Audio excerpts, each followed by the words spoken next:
Nous écoutons la catéchèse du pape François à Rome le 22 mars 2023, précédée de la lecture d'un passage de la première lettre de Pierre au chapitre 3, versets 8 et 9.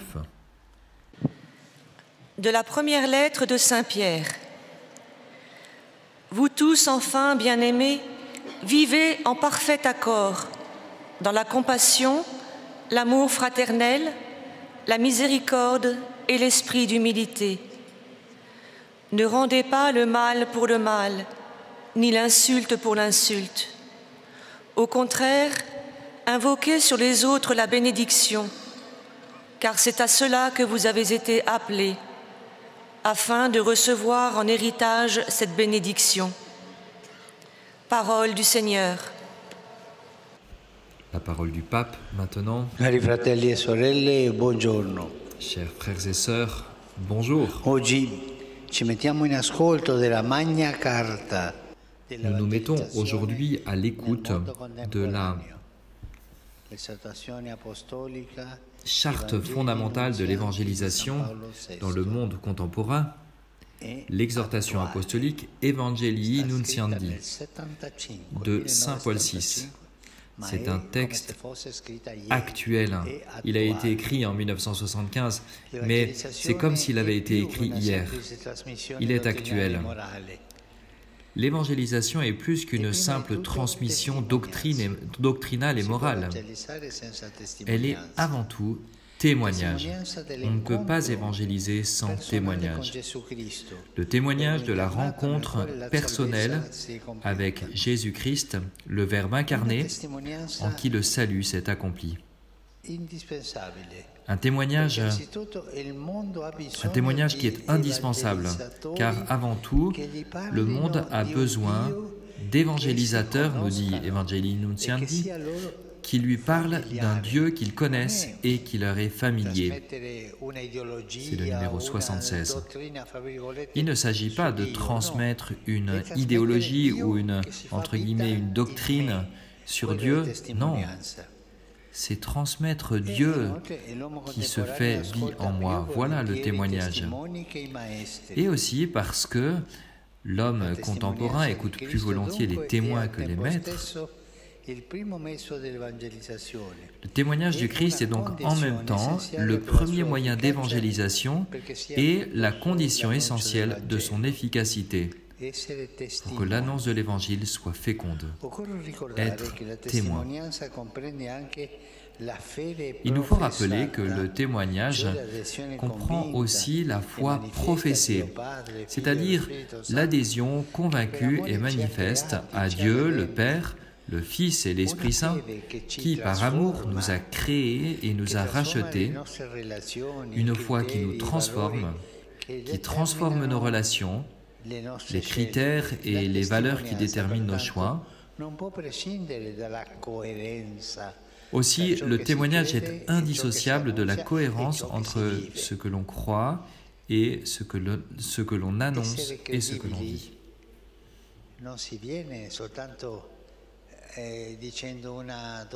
On n'est pas crédible juste en énonçant une doctrine ou une idéologie, non. Une personne est crédible si elle a une harmonie entre ce qu'elle croit et ce qu'elle vit. La manière dont elle croit et la manière dont elle vit.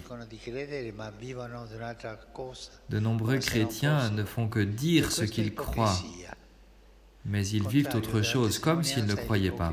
Et c'est de l'hypocrisie. Le contraire du témoignage, c'est l'hypocrisie. Souvent, nous avons entendu « Ah, mais celui-là, il va à la messe tous les dimanches, mais ensuite, il vit ainsi et ainsi. » Et c'est vrai, c'est un contre-témoignage. Chacun de nous est appelé à répondre à 3 questions fondamentales, formulées de la manière suivante par Paul VI. Crois-tu vraiment à ce que tu annonces? Vis-tu ce que tu crois? Et prêches-tu ce que tu vis? Y a-t-il une harmonie? Est-ce que tu crois en ce que tu annonces? Est-ce que tu vis ce que tu crois? Est-ce que tu annonces ce que tu vis? Nous ne pouvons pas nous contenter de réponses faciles et toutes faites. Nous sommes appelés à prendre le risque, parfois déstabilisant, de chercher, en faisant pleinement confiance à l'action de l'Esprit Saint qui agit en chacun de nous, nous poussant toujours à aller au-delà, au-delà de nos frontières, au-delà de nos barrières, au-delà de nos limites, quelles qu'elles soient. En ce sens, témoigner d'une vie chrétienne implique aussi un chemin de sainteté fondé sur le baptême, qui nous rend participants de la nature divine et donc vraiment saints. La sainteté n'est pas réservée à quelques-uns. Non, elle est un don de Dieu qui demande à être accueilli et à porter du fruit pour nous et pour les autres. Nous sommes choisis et aimés de Dieu. Et nous devons porter cet amour aux autres. Paul VI enseigne que le zèle pour l'évangélisation jaillit de la sainteté de vie, jaillit du cœur qui est rempli de Dieu.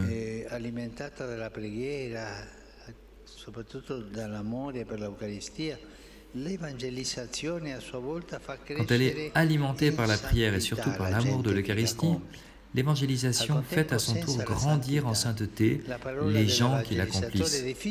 Et en même temps, sans la sainteté, la parole de l'évangélisateur fera difficilement son chemin dans le cœur de l'homme de notre temps. Et elle risque au contraire d'être vaine et de manquer de fécondité, des mots, des mots, des mots.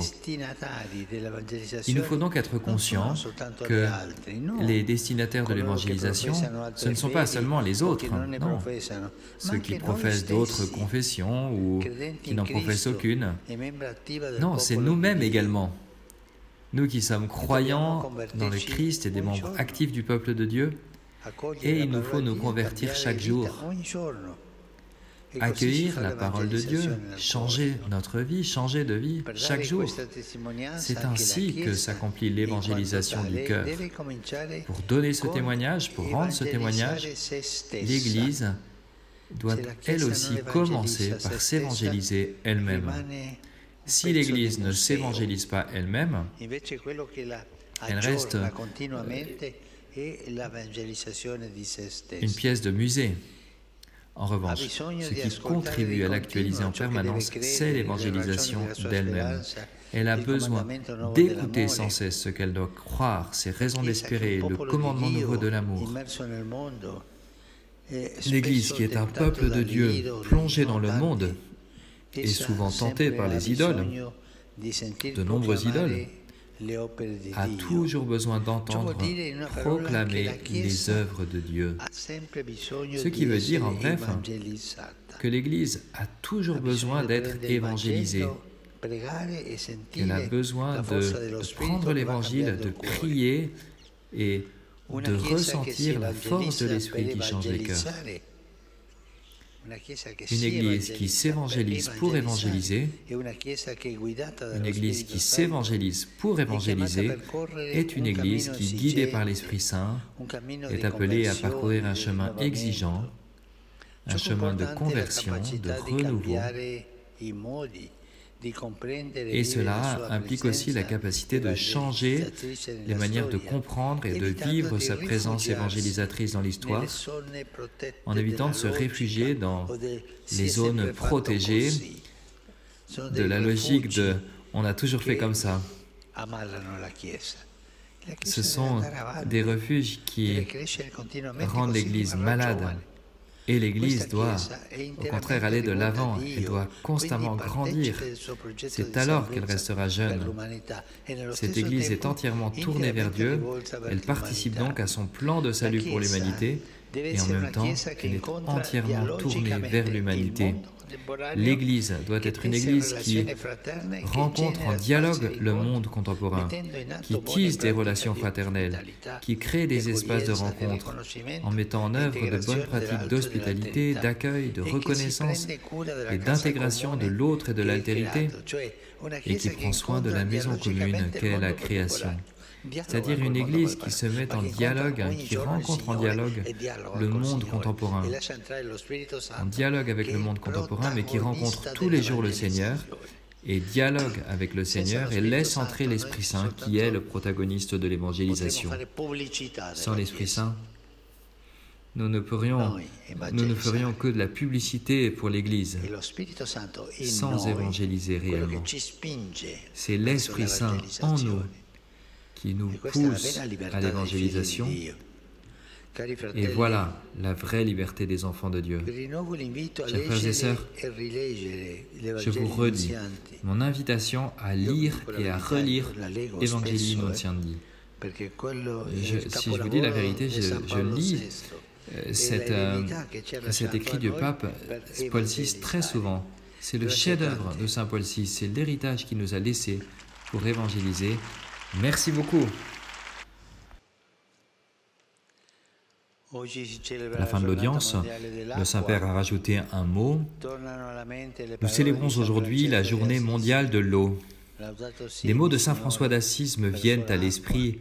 Loué sois-tu, Seigneur, pour sœur eau, qui est utile et humble et précieuse et chaste.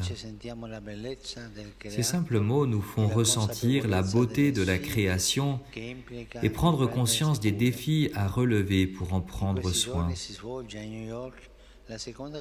Ces jours-ci se tient à New York la deuxième conférence des Nations Unies sur l'eau. Je prie pour que cette conférence soit couronnée de succès et je souhaite que cet événement important accélère les initiatives en faveur de ceux qui souffrent du manque d'eau, ce bien primordial.